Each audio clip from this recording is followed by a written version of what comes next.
What's up, guys? Welcome back. Just wanted to talk about a couple of things that are going on in the sprint car world here right now. So without further ado, let's just jump right into it. So it was announced earlier this afternoon that Brandon Sheppard, the multi-time World of Outlaws late model series champion and the winningest driver in the history of that series, will be making his first ever appearance behind the wheel of a World of Outlaws sprint car later on this year at the Jacksonville Speedway in Illinois on May 1st.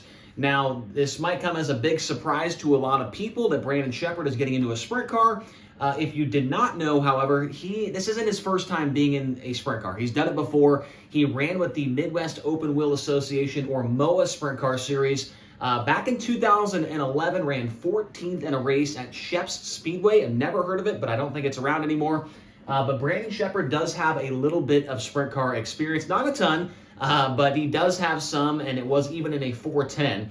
He's going to be teaming up with Jake Newman, a longtime sprint car driver, along with, well, more of a longtime midget racer. He has just gotten into sprint car racing here over the last 2 or 3 years, and he's always got very, very good equipment. The car looks very good, great paint job, and I think it's going to turn into a really big sell as far as the t-shirts go for those guys.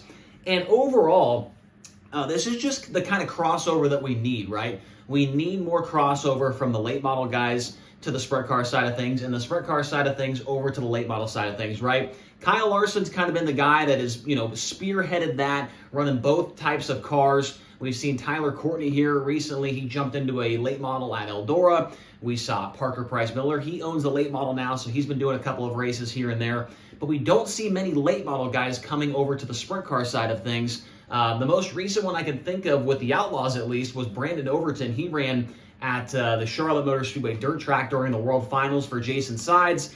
Things did not go very well there for him, but it was still cool to see him jump behind the wheel of a sprint car. We've also seen Devin Moran run a little bit in the state of Ohio. He ran a couple of races. I want to say one of them was at Atomic. I'm not sure where the other ones were at.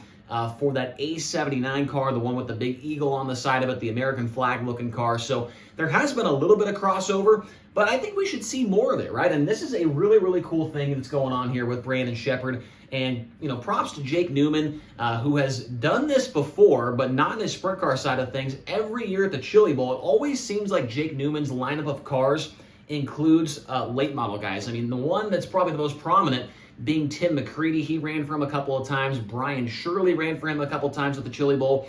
And now Jake Newman is putting Brandon Sheppard into a sprint car against the Outlaws. And what's the good thing about Jacksonville is it's not like he's going to Eldora or going to Knoxville, where you got to have a car that is set up extremely perfectly to be good.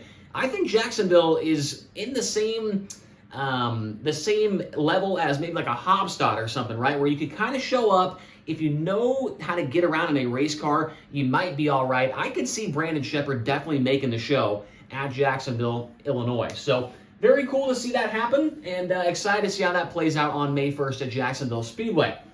Now, the next thing I wanted to talk about here today was Landon Brooks. Now, you might not know who that is if you don't really follow kind of regional racing, California side of things like that. But Landon Brooks, a young up-and-coming driver that is now teamed up with a very, very good team, and a team that's kind of going all in here in 2024, and that being the team of Austen Wheatley. So Austen Wheatley, he owns the Vapor Trail Clothing Company. He's ran a sprint car here over the last couple of years, albeit not in a very full-time manner at all by any means. He runs like sparingly. Whenever the Outlaws would come to the West Coast, he would run there up more like in the Washington area. That's where he's based at. But after the year that Landon Brooks had in 2023, Austen Wheatley has decided to kind of step out of the car from his side of things and put Landon Brooks in the car. And if you're not familiar, Landon Brooks last year was the 2023 Western Sprint Tour Speed Week champion. That is a 5-race series that runs between California and Oregon, and Brooks had an average finish in those 5 races of 3.67. He won 3 races. He also was 5th during the Trophy Cup Race of Champions. If you're not familiar, that is like the biggest 360 race of all time. He was 5th in the finale there. He also finished 2nd on a prelim night there at the Trophy Cup last year. And he was 7th on his Chili Bowl prelim night this year, driving for Matt Wood Racing. So Landon Brooks is a driver that has been kind of under the radar a little bit. I feel like this pairing has been under the radar a little bit as well. A couple years ago, Austen Wheatley actually campaigned a car for Paul McMahon that ran a lot of races with the World of Outlaws. And so we know that this is good equipment, and it sounds like they just built a brand new shop and they're doing all kinds of things to get this deal together. Landon Brooks tweeting yesterday that he's ready to run full-time in 2024. He'll be a full-time driver, and they are going to go to the Midwest and run against the World of Outlaws. They were supposed to run earlier this year in March, I want to say at Cotton Bowl Speedway, and run a little bit out there as well at the last couple of Outlaw races, but they did not have all the equipment come in time for them to leave for that trip. And so they made their first ever start this last weekend at Stockton and got upside down on a track that it's barely even a racetrack. It was hammer the bottom, just no banking at all, and Landon Brooks got into a couple of incidents there, along with several other drivers. I think there was 15 guys that got involved in incidents in that one. So I'm excited to see how this goes. Landon Brooks, another one of the drivers that has been brought up a little bit here and mentored by a guy named Jimmy Elledge. You might know him if you are a NASCAR fan, a NASCAR crew chief. Was a crew chief for Kyle Larson when he first got into Cup, and he's helped mentor guys like Logan Seavey and Tanner Holmes through the Outlaw Car ranks, and Landon Brooks has gone through his system as well. He will be fun to watch here in 2024, I think. Now, the final thing I want to talk about is SprintCarRatings.com and their 2024 Wing 410 ratings so far here this season. And so basically these numbers look at the level of competition, the money that these drivers have won, their results, what series they've been running for, and all kinds of other things that is combined into a number, and then he ranks them in the top 10. If you remember back to the driver previews that we did for High Limit Racing, we were using this guy's numbers in the SprintCarRatings.com portion, and he ranks them all at the end of the season. And the last 2 years has been Brent Marks at the top over the last 2 years in SprintCarRatings.com. So let's take a look at it right now. Tyler Courtney right now, according to SprintCarRatings.com, has been the best driver so far in 2024 with a rating of .7775, which is significantly higher than the guy in second of David Gravel at .6845, and then Sheldon Hodgshield 6293, Brad Sweet 5739,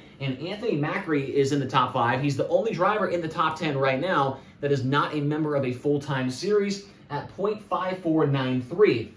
Moving to the back half of the top 10, Brent Marks at .5486, Rico Abreu, .5424, Donnie Schatz at .5268, Gio Scelzi at .5043 or 53, and then Carson Macedo at .4925.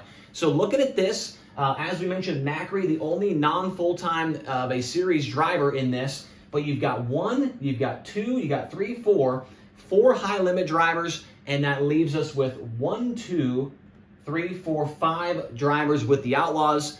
So pretty evenly matched there between the two big-time series, and then you throw Anthony Macri in there as the one driver that's kind of not a part of either of those factions. So I thought that'd be interesting to look at here. I'm curious to see how this changes over the course of the 2024 season, and we might be able to do a video on this every month or so and see how things like this are changing according to SprintCarRatings.com, which is a website that I use a lot for the videos that I make, and I use it a lot when I'm doing stats and things like that for high-limit broadcasts. So appreciate SprintCarRatings.com for what he does and all the things he keeps track of. So hopefully you guys enjoyed this quick video, and comment down below what do you think about Brandon Sheppard, what do you think about Landon Brooks. We'll see you guys later on the channel. We're going to be doing our previews for the next couple of races with the high-limit racing sprint cars. So stay tuned to the YouTube channel. Thanks.